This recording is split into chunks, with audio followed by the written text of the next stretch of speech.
Okay, hello folks and welcome back to the Parity live stream on the official Okiwa YouTube channel, because this is just getting more professional every week. My name is Hadrian Mertz-Kirkwood, I'm your host, and I'm joined today by two very special guests. First in the top corner that way, is Nat Mullen, Parity GM, player, all-around great person we're very happy to have. And down in this corner here is Christopher Keats, well known in the Parity community. He's done just about everything, perhaps everything you can do in Parity League. He's been not just a player, a GM, a commissioner. He's done coding on the app, a stat keeper, or even one of the league founders. Chris, of all of those roles, what was your favorite? You missed two roles. I've been both good at Frisbee and bad at Frisbee, and the former was definitely my favorite. Yeah. Well, everyone likes being good at Frisbee. Now, Nat, you've also been in the league for several years now. Have you played every session in Parity as a GM?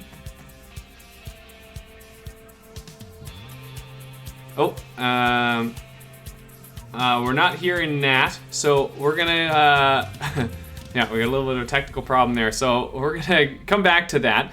But Chris, we are in the playoffs now, and that means it's elimination. We had our kind of setup playoff games last week, seeding playoff games, so you could lose and still have a chance at winning. Now it's all elimination. How do you change your mindset going into a game like this? That's a difficult thing to do. You really do just need to focus on the job that you got to get done in the game that you're going to play. You can't look at the opponent that you're going to be playing against. You can't look against their record. You can't look at their rosters because they're so fluid over the course of the season. You just got to go out there and play your game. Play the game that the GM traded for. Absolutely. And speaking of GMs, Nat, do we have? Are you there? Can we hear you again? Nope, I'm still not hearing. Nat. I tell you what, we're gonna do this. We haven't done this before on the stream, but we're gonna throw to a very quick technical break, and we'll be right back with you.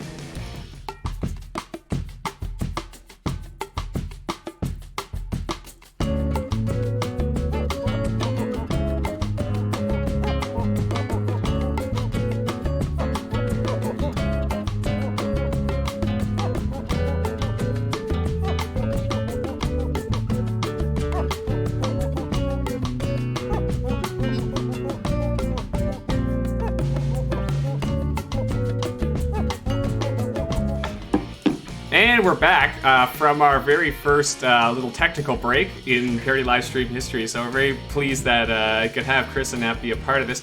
Now, back to that question. Have you been a GM every session that you've played Parity League? I did do my first session as a non-GM just to get the lay of the land. That's right. That's something, yeah. But of course, you are a GM now, and you're a GM in a prime playoff position. So why don't we have a look at that bracket? And you can see your name there right at the top of our quarterfinals. How do you feel at this stage of the season? You knocked off the number one seed, or pardon me, you upset the number one seed, but they're not quite eliminated yet. But how does your mentality change now going into elimination games?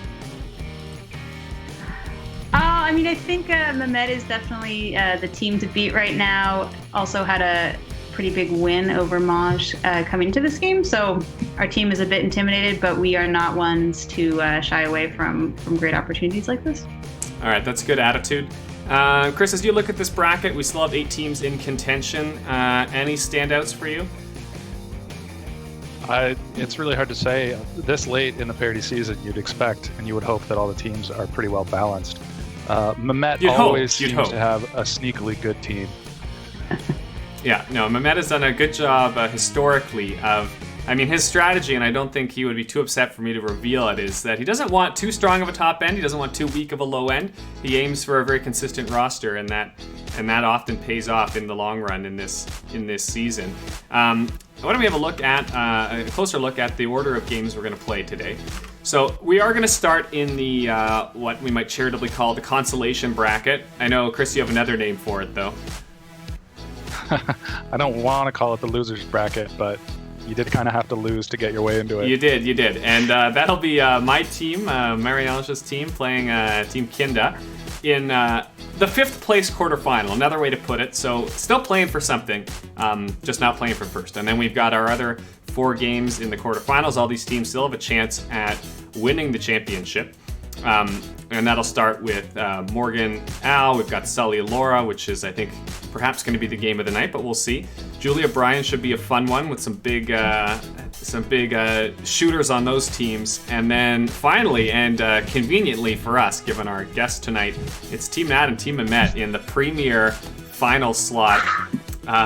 So we're going to get to see Nat's reaction in real time to that game. So, before we start, there's just one last thing I wanted to say, and because we're getting a little bit ahead of ourselves. The question of the day, so I throw this to you, dear viewers, is what should we do about finals? Because on our current schedule, after tonight, we're going to have semis on Monday, we're going to have finals next Thursday, but it feels like the finals deserve more than just a 3-minute simulation.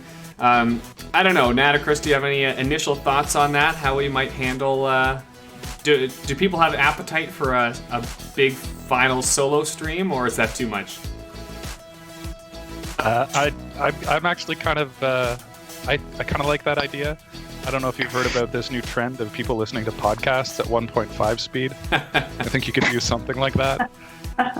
Yeah, that's true. And we have a complete control over the timing, so it doesn't have to be an hour and 20 minutes, but perhaps an extended thing. So anyway, I leave that to you, dear viewers. Let us know in the comments, or send me, get in touch with me between now and next week, and we'll think about how we want to handle that finals. And then I should also say, and one last kind of technical housekeeping note, that there are no changes to the algorithm this week.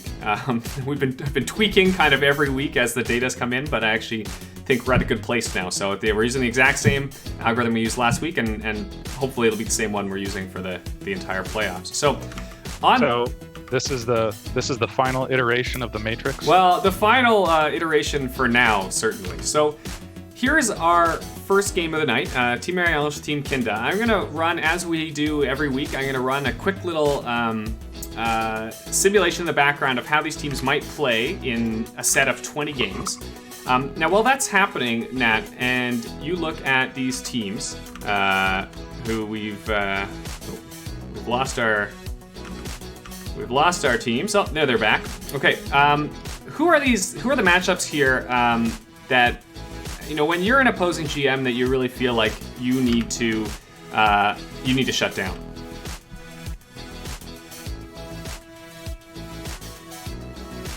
Oh, we may have lost Nat's audio again. Okay. And she's back. Are we back? Yep. Okay, sorry. Yeah, that was. I was actually just trying to. Okay, that was on me. Sorry.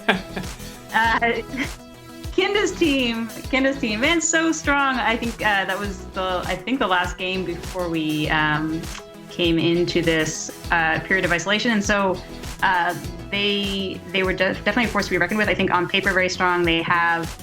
I think between Eric and Jesse Robinson, Greg Ellis, and Etienne, a really strong top end, and there is no bottom end. So I am, I guess, surprised to see her in the 5th place finals or quarterfinals for 5th place. Sorry. I know, Chris, you thought it was a bit of an injustice that Kindha ended up here. Kindha got robbed. Let's be honest. Her team plays the game the right way. Everyone gets touches. Everyone gets involved. She definitely spreads the disc around, and you know everybody on that team loves playing for her. Yep. And unfortunately, some cynical strategic play from Al may have contributed to this. Well, as you see here, our little quick simulation gives Kindha very heavy odds, 3 and 4 odds to win this game. So without any further ado, let's hop into it and see what happens. And we're off with just holds apiece, so no fireworks to start the game, but these are all experienced players on both these teams, and they're going to get settled in. We have our first break, and it's myself throwing to Kate Actel, a late addition to Team Mariano's there. And there's another break as Justine Price gets on the scoreboard to Craig Anderson. So a slight lead here. Now, Nat, you've played in Constellation games before. Does your attitude change from an elimination game? Do you maybe take it easier, or do you still play to win because 5th place matters? Oh, I definitely play to win. I think the pressure's off a little bit, and sometimes that can be when it's a bit more fun. I've been in my fair share of games to go that haven't went my team's way. So I don't know. Pride's always on the line, regardless of what game's happening at Parity. So definitely go for it. Yeah, I hear ya. And Virtual Hadrian has received the message, and he's got on the scoreboard again there. Well, as Team MAnge continues to hold the lead, although it's narrowed slightly, a long point here with a lot of turnovers, and it's Jim Robinson getting on the board with a break. And another break. There's Abe Greenspoon with the goal. So as we near half, it's still neck and neck. But Chris Tran getting the break there. So we hit half at 11-10. But Kindha has the disc at a half and ties the game. So this is really still neck and neck. Team MAnge perhaps overperforming based on our predictions. Although, if you were watching last week, you'll know that I think in, if not every game, almost every game, the favorite lost. So we'll have to see what happens here as MAnge again extends that lead to 2. Now, Chris, you're familiar with a lot of these players. If you're Kindha and you're down late, there's 20 minutes to go. Who do you go to? Who's your difference maker? It's really hard with a roster like hers to pick 6 players that you're going to put out, but you know that she's probably going to be riding Jesse and Greg Ellis. Yeah. Well, as it turns out, it was Jim Robinson first and then Ryan Muscle getting key goals there. Breaks to turn this thing around. So now with 10 minutes left, MAnge finds himself in a 1-goal hole.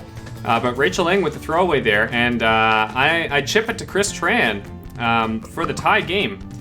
But Kindha Gorman throws for the hold, and an unfortunate turnover. That gives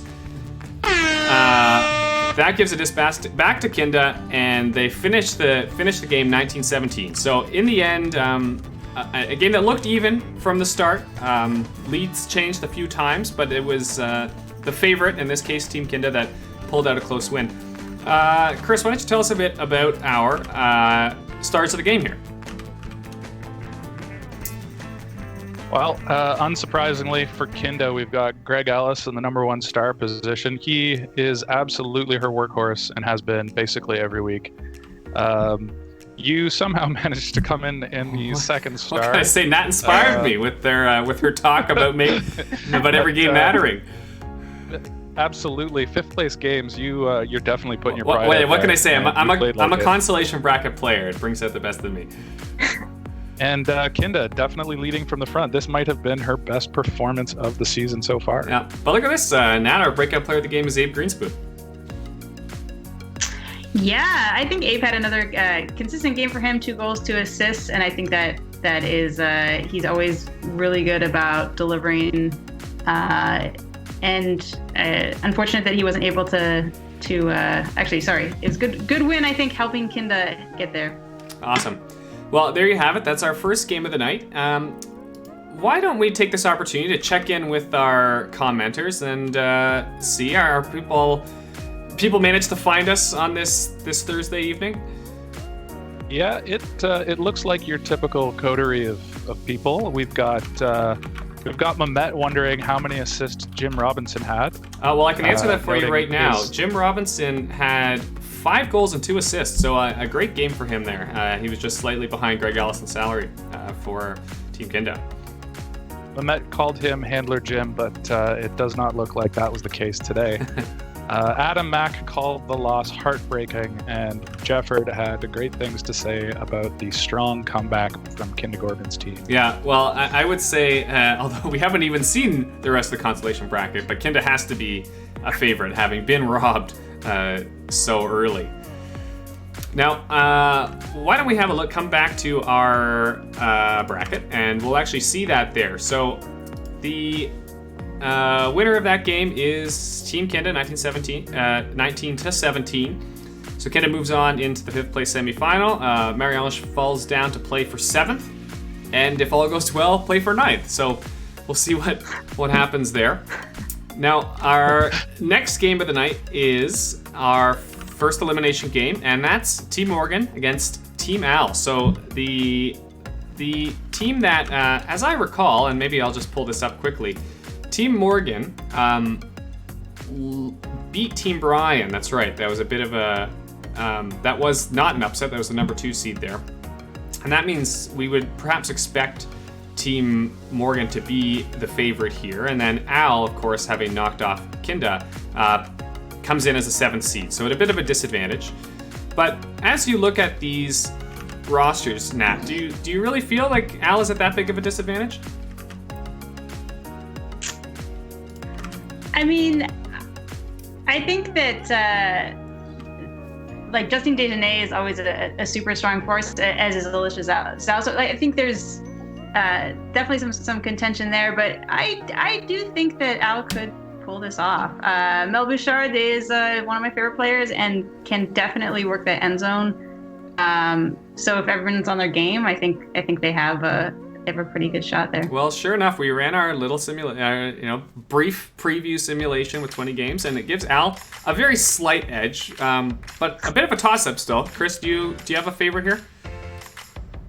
I'm hoping that Morgan can maybe pull this game out. I really do enjoy watching the way that he and J Thor work the sidelines with their banter, and there's something about that just screams needing Parity success. Well, and I have to say, as the person working on these stats, that both Morgan and J Thor simulate very well. They have the right mix of stats to make them standout players in this format. So why don't we hop into this game and we'll see how they do.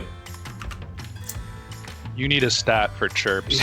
Yeah, well, we need to start tracking that in the app. I mean, Kevin, you've got all this downtime right now, I can only presume. Let's add that chirp button that everyone's been asking for. So, okay, out of the gate, 2-2. So, again, no big fireworks early. And again, these teams did appear to be very closely matched, despite the big difference in seeding. Again, number 2 in blue and number 7 in red. But our favorite there does get the break to take an early lead. And it's Kate Cav getting on the scoreboard. Now, you're familiar with playing with Kate. Do you see her in the end zone more often, or is how would she have ended up there to score that goal? Yeah, I think that's kind of surprising. I think of her in Parity staying back a little bit more and really controlling that disc and leading the team as a handler, but she has great instincts, and so it doesn't surprise me that she was able to sneak in there. Yeah, absolutely. She's a wily player, knows her matchups, and might have found her way in on an up-the-line cut near the end zone. As we hit the half-hour mark, there was Morgan pulled out to an early lead, but they've been trading points. This has been a very long point, and it's actually Mike Lee who scores the break to narrow the gap, but a quick goal there for J Thor, and a turn that leads to Dan Thompson getting the break. So Team Morgan looking quite comfortable at this stage of the game, although GM Al, gets back with a goal. Alicia Zhao scores to take half, 14-11 at half, and Morgan on offense out of the half scores, and another break. J Thor again getting on the scoreboard. So our number 2 seed looking very strong right now. Chris, if you're looking at this Al roster, who do you tap? Who do you put out there to turn this game around? I mean, Mike Lee and his AUDL chops is definitely a player you need to have on the road or on the field. Justine Dagenet and Kate Cav are also 2 spectacular players who can move the disc really well for you. And much like the year that me and you managed to win one of the sessions, I would almost make enough space for those 2 to just work the field and get it done. Yeah, sometimes you just make space for your best players. It's not the most inclusive approach, but it can work. Well, as you watch here, with 10 minutes left, Al is a fierce comeback here, has narrowed the gap to 2, although Morgan with an important hold. And Justin Dagenet scores, so 5 minutes to go. Oh, but J Thor, perhaps with the dagger there, throw to Alicia. And J Thor doesn't throw assists. Well, he does in Virtual Ultimate. And there you have it. So the seeding holds, and Team Morgan pulls out again. A very comfortable win, 24-20. We didn't talk much about Alicia Zhao, but she is the all-time winningest player in Parity League. She has 3 championships under her belt, so tough to bet against her. But let's have a look at the stars of the game. So there's an error here, but I actually know why this happened. It's let me explain. I'll pull back the curtain a little bit. Did it randomly pick the empty guy spot? It does not. So what happens is it runs an algorithm to check for who's the top player on each team, who's the top player of each gender, who's the top. Like, it looks through a bunch of criteria. The problem is if you have two players who are the best in like all those categories, it can't find a third player. So I haven't fixed that yet. But anyway, suffice it to say that these 2 stars were outstanding in this performance, Chris. Yeah, Dan Thompson does what he normally does, and that is 0 throwaways, which is probably why Morgan just will not trade that guy. Yep. He is one of the more conservative players, and he is very effective with it, scoring lots of goals and making safe, timely choices with assists. And as we've commented before, Justine Dagenet, or Justine 2.0, is just a force to be reckoned with. Putting up 25 touches, also not turning it over, and the stat line is spectacular. That's a great game. But our breakout player, Nat, is Wing. Oh man, Wing, just like thinking about it makes me smile. The 2 goals, 1 assist, definitely well earned. He always has a lot of speed and energy on the field, and 5 out of 8 breaks is pretty great too. So I think Morgan was pretty lucky to have Wing on his game tonight. Absolutely. And because I'll just throw in a 3rd star as I pull up the game report, which again, this will go into that Dropbox, so you can access this later. But it is Jay Thor. I'm going to give him the 3rd star. My subjective discretion here: 5 goals, 3 assists, and no throwaways either. So it's a great game for Jay Thor in the win. And I'll expect to see more of him as the playoffs wear on. Are we hearing anything in the comments, Chris? How do people feel about that game? I think Jay Thor took umbrage at me saying he doesn't throw assists because he notes that his flick huck is amazing. Mehmet Carmen comments that blanks are valuable, and I think that might have been a 3 stars crack. And Yep. What else do we got going on? Mehmet is just throwing this down. Love the Grandmaster's breakout. Where did that guy come from about Jay Thor? Okay, well, we've got the Masters in the crowd. I'm glad that they all figured out how to use the YouTube comment section, so we're happy to have you here. Why don't we have... Maybe the worst thing we've ever done. Yeah. Let's have a look at our bracket again. Or perhaps, I'm going to change my mind. We're going to have a very quick intermission to have a look at the stat leaderboard, which I meant to do at the start of the game. So just a reminder, if you're watching this at home, you can pull up this link. It's in the video description below or on your screen, bit.ly/ParityStatLeaders. And you can see the current leaders as of previous set of games, so this does not include the first 2 games tonight. Just a couple that are worth noting. I think of all these categories, there's 2 that are particularly exciting. The first is our goals race. It's got Alex Trembler Rochelle with 41, but followed closely by Marcus, Zach, Charlotte, and Colin. A very tight goals leaderboard. And the other one, of course, is the throwaways leaderboard, which Hugh Podmore has vacated. But a candidate there is our guest, Nat Mullen, currently leading with 41 throwaways, Nat. Yeah. Was that a deliberate approach to the season?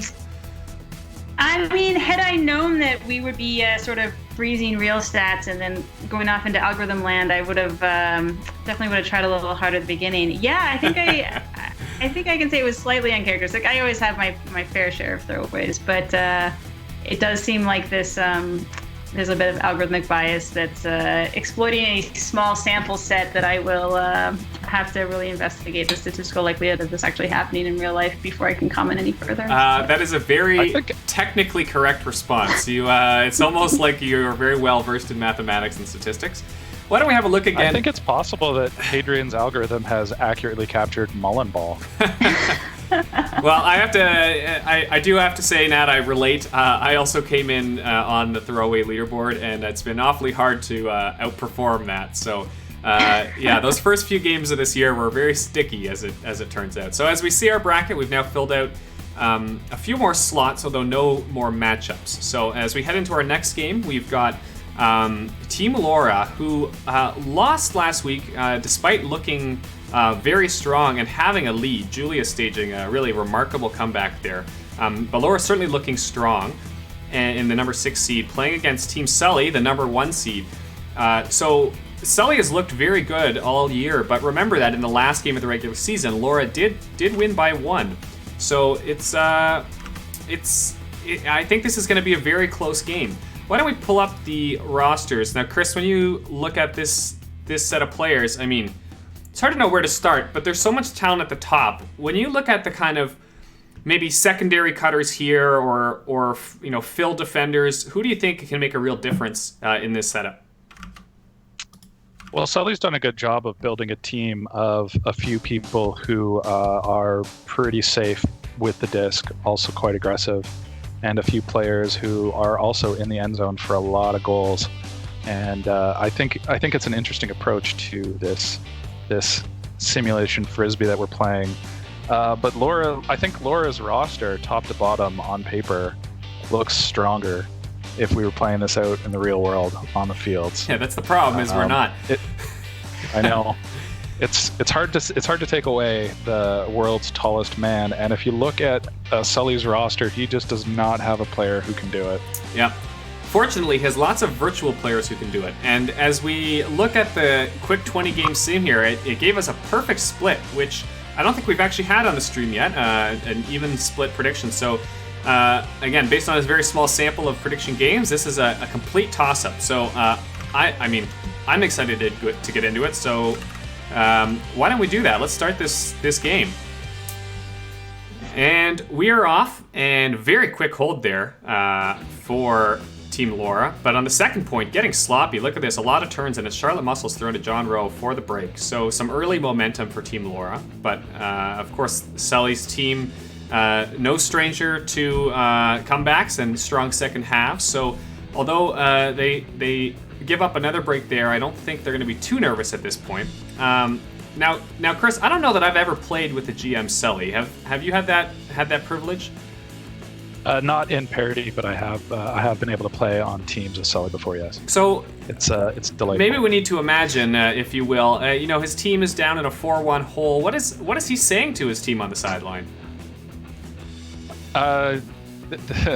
He's reinforcing the basics that the team has probably gotten away from. He's such a good strategist, and his game approach is usually pretty effective. And if the game isn't going his way, it's probably because people have made a few minor adjustments to his strategic goals. So he's probably correcting those for the team. Well, that wasn't the explosive response I answered, but certainly realistic and probably accurate. Now, that being said... It's really hard to distill Sully into one or two words. That's true. Now, look at this. It's at one point, Laura there had a 5 or 6 goal lead. Sully has closed the gap slightly, but we hit half on a Travis Davidson throw, and it's 16-11, now 16-12. So Laura out to a big lead, and I remind you, this is an elimination game. So Team Sully, everything is on the line here, but Bo throwing the goal to Colin, so that's an important line combination that Sully's running right now. And sure enough, it's Rachel Hurdle throwing to Bo, so Bo getting involved on every part of the field right now. But Team Sully just not valuing the disc. Too many throwaways here, and the disc goes back to Laura, and the tallest man alive scores for the break. This is now a 7-goal hole with only 17 minutes to play. I don't know that Sully can do it. I think this is a bit of a long shot. I think we got enough time left, but he's really going to have to put something together. Yeah, but too many throwaways, and look, another break. So the wheels have really fallen off, and Team Laura with a commanding performance here. Looks like lots of different players getting involved on offense. Lots of blocks, not just throwaways. Like, they're really taking this away. And another one, wow! And this is a statement game from Team Laura. Look at this, now leading by 9. And there we go. We hit the timer, and it's a 9-point game with wow. I don't think we would have seen that coming after that 50-50 prediction. So I'm excited to see who our standouts were in this game. Chris, why don't you walk us through that? Looks like Charlotte Muscles had a monster of a game, throwing up 6 goals, which is an absolutely astounding number. Shubo gets on the stars list again. He has just been absolutely killing it for Sully. And I'm pretty sure that Sully has been playing the wheels right off that guy. He still hasn't broken down yet. Yeah, look at that, 38 touches. Like, they really they put Bo to work, when it came down to the line, you turn to your superstars. But perhaps it wasn't enough. And Dante LaFontaine coming in the 3rd star, a bit of an unsurprising name to be there. He's such a such a smooth, such a good player. 0 throwaways for the day. What a good performance for Laura. Yeah, and our breakout player of the game in the loss is Yingdi Wu. Yingdi, yeah, man, she's such a clutch player to have. If you look at like 2 assists out of just 6 touches, really shows. I think his ability to come in when the team needs him, but also someone that creates space for his teammates and definitely deserves this title. Unfortunate for the loss, but I think he'll continue to be a key player for Sully into the consolation bracket. Yeah, you hope so. I would. Yingdi is one of those players, and there are a lot of them in the league right now, who are really victims of our small sample size. Had a few uncharacteristic games early on, and they're kind of being punished for it in the rest of our virtual season. So anyway, good on Yingdi putting in a good performance there. I will just note that Team Laura had 15 blocks, so a really, really strong defensive performance compared to Team Sully's only 8 blocks. And Team Sully also had 7 drops, so it really just felt like things were not clicking for them in this game. Do you have any comments about that? I'm curious what people thought was going to happen in that game. I'd be surprised if they called such a lopsided win for Team Laura. We've got a bunch of comments. I do want to say that Laura's team obviously put up a good defensive effort. Most of those errors, they are not unforced. Laura's team did a great job there. Sebastian Belanger did the thing that I couldn't do. He distilled Sully into just a few words. He said Sully is the Belichick of Parity Frisbae. I couldn't have put it better myself. Yeah, to sports fans of a certain age, that means something. Yeah. We've got a couple chants for Bo for MVP, which I think is something we can all get behind. He had a great game. And yeah, he had a monster game. And someone also noted that Virtual Sully would have scapegoated one unlucky mistake-prone player on his team and then cut them immediately. Well, as I'm just pulling this up myself, it doesn't look like anyone was particularly gaff-prone. Zach Cinnamore did have 5 throwaways in that game, which is, after having such a strong performance the last few weeks, I'm sure is a little bit disappointing. But otherwise, it just looks like as a team they just couldn't get the job done. There was no Alan Godding on the roster. Speaking of which, wait, have we already? We haven't seen. No, we're gonna see Alan play in the last game. I can't remember. Anyway. I'm just making fun of Alan for no particularly good reason. Why don't we pop back over to the bracket and have a look at where things stand. So, starting to fill out now. So we can see our 2 winners of our elimination games, Laura and Morgan, will go at it in the semifinals next week. So that'll be a great game. That's exciting to see. And down the 5th place bracket is mostly full now. We can see it's going to be Al against Sully. Kindha on the other side there, waiting to be joined by someone else. I can't remember how this wacky bracket works, but one of these other losing teams. So that leaves just 2 games for us on the other half of the quarterfinal bracket, and we're going to start with what I think was going to be a very fun game, which is Team Julia against Team Brian. Now, as you'll recall, I think it's worth mentioning every time that as soon as this whole simulation experiment started, Team Julia went for interesting and perhaps unprecedented strategy of trying to trade for every lefty in the league, and Julia did a pretty good job. She got most of them, I think.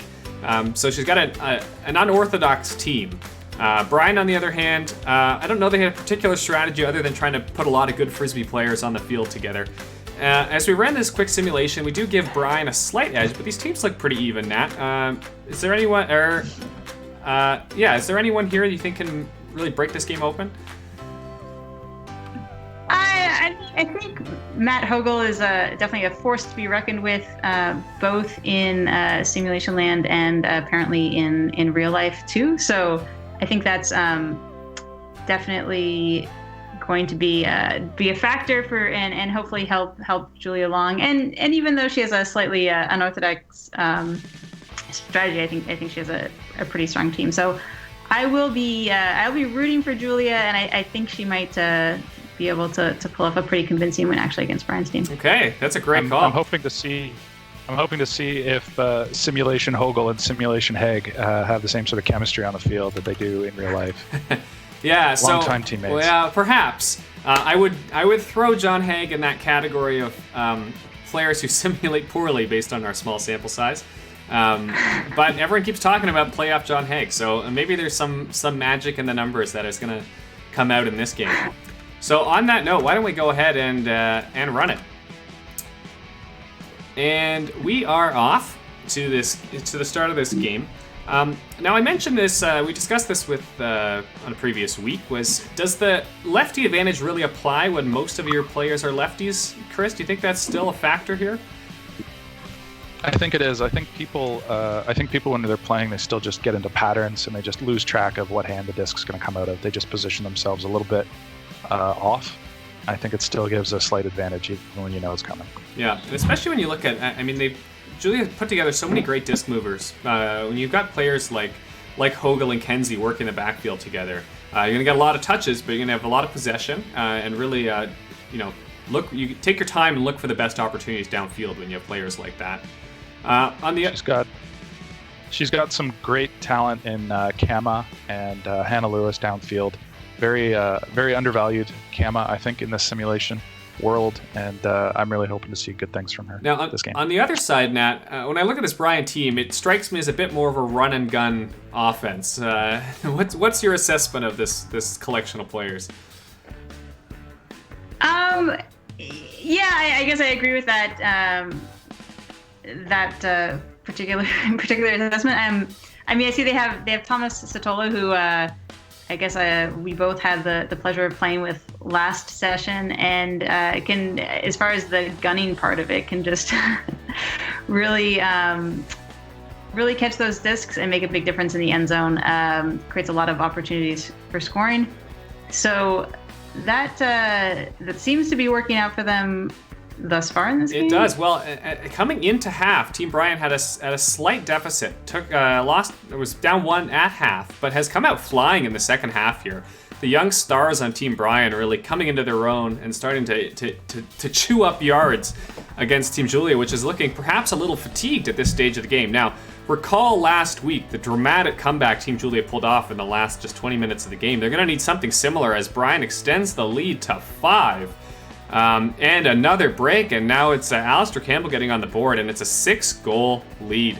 7-goal lead. Wow. So, perhaps GM Julia thought that getting in a hole would motivate her team, and it may have backfired that strategy here, as Team Brian has just dominated the second half of this game. Something like a 10-3 run or more. And it's another break, and the wheels have fallen off completely as we come into the final moments of this game. The lead now 9, and there you have it. That's the final score, 25-16. So a very lopsided game again after the prediction looked pretty even. So let's have a look at the stars. See who these standouts were, and look at that. It's our fearless executive director Chris Castonguay. Chris, who takes the first star. Yeah, it looks like CC's pulling down the number 1 star of this game. Looks like 32 touches and 2 goals with 6 assists, which is remarkable. Did a great job of moving the disc around for Brian. Might even have gotten more touches than Brian. I'll verify that for you, and indeed he did. Brian Perry actually had a very quiet night. 3 goals, 3 assists, not bad, but only 16 completions. So Chris Castonguay playing fantastic ultimate, and I should note that we do see $162,000 salaries occasionally in Parity League, but usually when you're missing players and you're playing kind of 2 out of 3, and that's not the case in the simulator. So salaries tend to be capped. That's a remarkable performance. Our best player for Team Julia looks like was Luca. Yeah, Luca had really put up a good game this game. 25 touches. He went 50-50 on his break chances, which is actually quite good. You really do expect the other team to hold. And putting up 2 D blocks, so definitely leading that defense in a losing effort, but doing a great job nonetheless. Mm-hmm. Rachel Young putting in a great performance as well for Team Brian. She was, I believe, the first star last week, so she's really demonstrating herself as a playoff performer. I think those of us who know Rachel might not be surprised, but great game from her.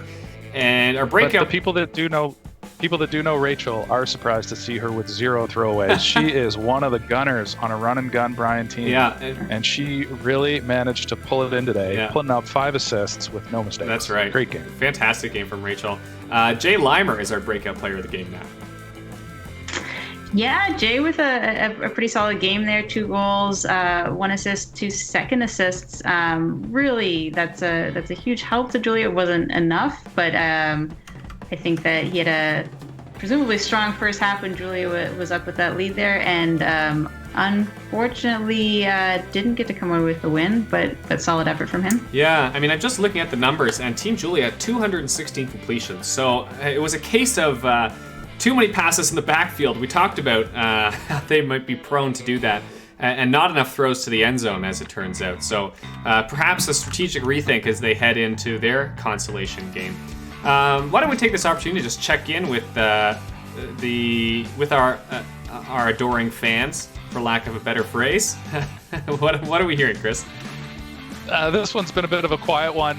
We do have one echo of Satolo from Jefford Seaborn, probably on one of his goals. He also noted that Kenzie's first throw was a throwaway, I believe. And Allison Ward dragging Kenzie, saying that simulated Kenzie is a turnover machine. Well, I mean, you can't disagree with Allie Ward. Stat keeper extraordinaire and all-around great person who we're all lucky to have in our orbit.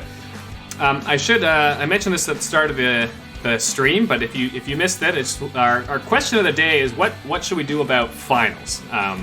That is currently on the schedule for next Thursday. Is it worth doing a regular 3-minute final stream, or do people want to see an extended finals in some format, either running late next Thursday or perhaps doing it as a standalone stream the following Monday? I'd be interested to hear your thoughts, because as professional as this illusion is, I'm mostly just talking to people I know here. It's basically a Skype call. So do feel free to let me know what you think about that. Let's have a look at our updated bracket. We're almost all filled out now here for the semifinals. Brian becomes the first team on that side of the bracket to advance, and Julia fills into that 5th place bracket. We'll be playing Kindha in next week's game. That should be another good one.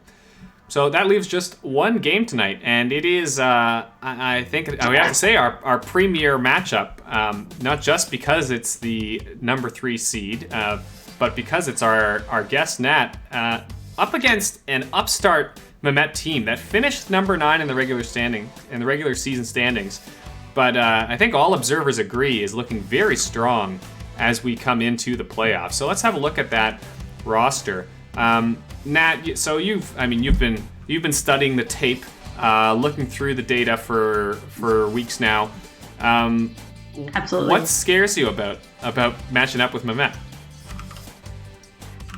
Well, I mean, to be honest, I think Heather Wallace is such a machine. It's really difficult to even try to shut down her throws. I think she gets off whatever throw she wants. Great instincts.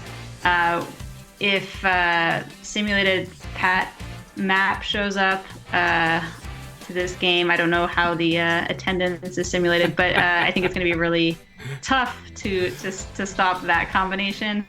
And to be honest, even if Pat's not on the field, Simon and Corey are great targets in there too. Not to mention Steve Close. I think it's just very intimidating, to be honest. I see that, but I really need to center myself. And well, I do have one more question for you. Sure. And that is, you did make a noteworthy, as our little odds thing runs, you did make a noteworthy trade with Mehmet late in the season, which was to give up your blank slot on the women's side. In retrospect, was it such a good strategy to give players like Heather and Caitlin Fontaine more playtime? So that wasn't necessarily the smartest move. So my strategy there was pretty self-centered. I really wanted to get Deb Murphy over to help handle, given my turnover rate and maybe lack of simulated scoring. I thought Deb Murphy might center it. So I was more concerned about giving myself less playing time, to be honest. Interesting. Well, that's an equally valid strategy in an algorithm where everyone plays equal points. Now, as you can see, it looks like on our very brief little preview that Mehmet gets kind of 2-to-1 odds here. So perhaps the odds are up against our guest, but why don't we hop into the game, our final game of the night, and see what happens.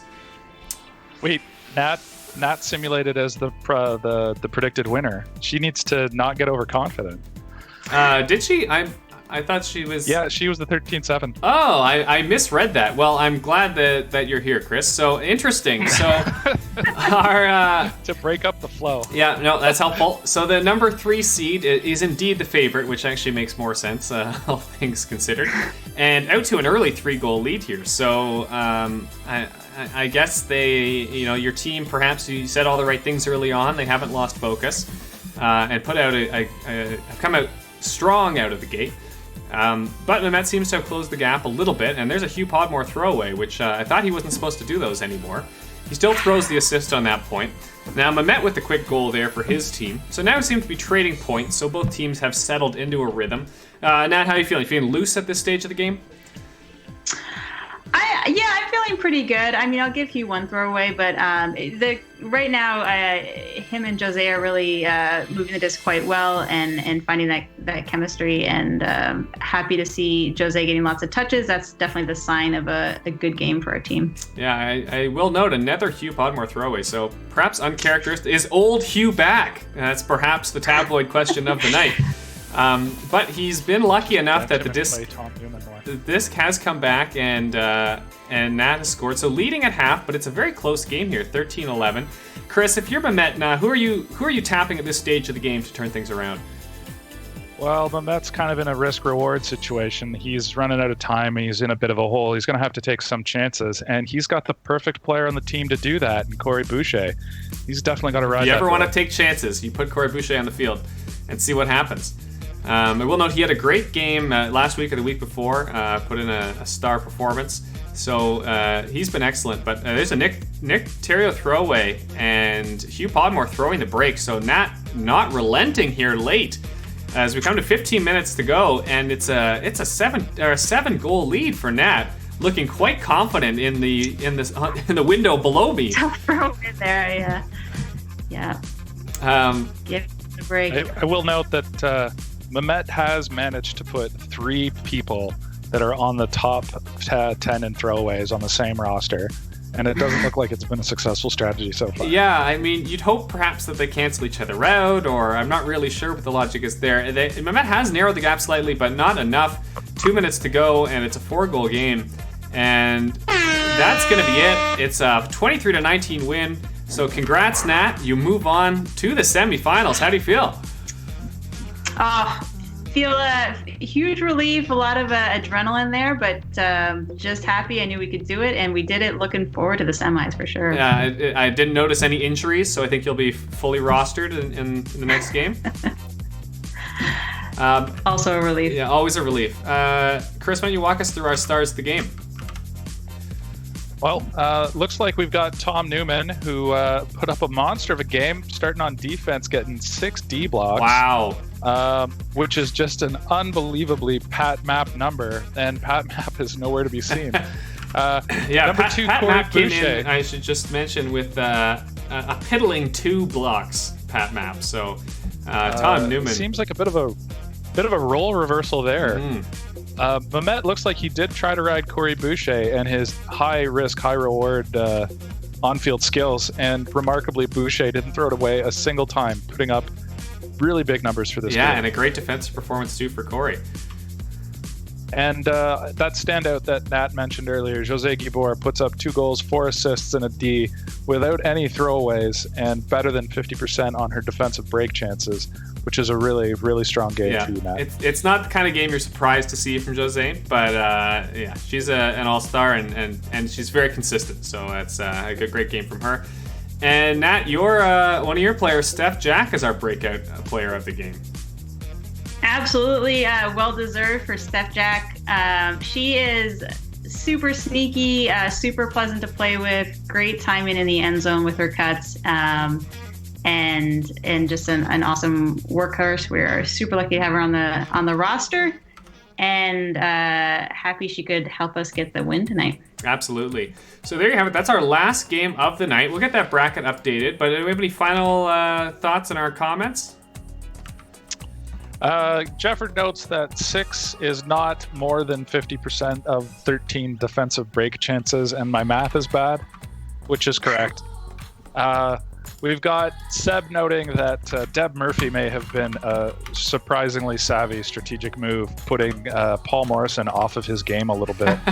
And could be. We've got kudos for Newman up and down the board. Yeah, well, he deserved it. Again, 6 blocks. What a performance. Yeah, he played great. He only had 2 turns, which is, not so bad when you're so involved in the play. And we did talk about Hugh Podmore a lot. He did end the game with 5 assists and 4 second assists, so great game from him. 3 throwaways, so acceptable when you pull out the win, I think. Why don't we have a look again at that bracket? So here's where things stand after our quarterfinal matchups. So in our 2 big semis, we've got Team Nat against Team Brian. That should be an exciting game. And Laura against Morgan also should be a fun one. And down in our consolation, 4 teams playing for 5th still. That's Julia and Kindha. And then the other side, Al and Sully. So who knows? We might get an Al Kindha rematch in that 5th place game. That'd be fun. And then down in the consolation of consolations bracket, we have Mehmet and MAnge. Mehmet, a bit of a victim of the weird bracket that he drops from contention to 7th place playing, but that's just how it works when you've got 10 teams. So I don't know, Nat, how do you feel having now seen Brian play? Pulled off a convincing win of your own. How do you feel going into this next game? I think it'll be a good matchup. It'll be a hard matchup, but I do have a fair bit of confidence. I think Brian got pretty lucky there tonight. Maybe a little bias in the random number generator to help him out. I don't think he'll have that 2 weeks in a row. So I think our superstars, which is really the whole roster, is going to do a great job next week. Awesome, Chris. Do you have a favorite you'd pick at this stage? Interesting. I actually care less about the 1st place bracket than I do about the finals bracket. I am really looking forward to the possible Kindha Al matchup. This should be the Sports Center narrative that they push for the next 2 weeks while we go into that finals game. This is the game historically that wins you beer as opposed to a trophy. So I think it's also the game that matters most in these trying times. Fair enough. And for my part, after that performance, I have to jump on the Team Laura bandwagon. I think her team has looked good despite a bit of a hiccup last week. And, they edged out Sully just before the end of the regular season. And then tonight just dominated that game from start to finish. So I think Laura's looking very strong heading into semis. But we'll see how that all plays out next week on the stream. So that's, again, our regular time, Monday at 7:30 p.m. So please join us back here. And again, I'll remind you again of our question of the night. What should we do about the final stream? So if you think we should do an extra stream or an extra long stream or something, or if you've just been grinning and bearing it and you'd rather all these streams ended, I want to hear that too. So, let me know. We want to make this fun for everyone. So that's it for tonight. Thanks again, everyone, for watching. Thank you, Chris. Yeah, thank you for having me. It's been a blast. Yeah, and thank you, Nat, as well, for joining us. Very happy to be a part of it. Yeah, I was very happy to have both of you here. And that's it for us. So again, thanks very much. Please join us in the Parity League Slack on the Parity League forum. Send me a message if you'd like. I love hearing from you, and look forward to seeing you next week.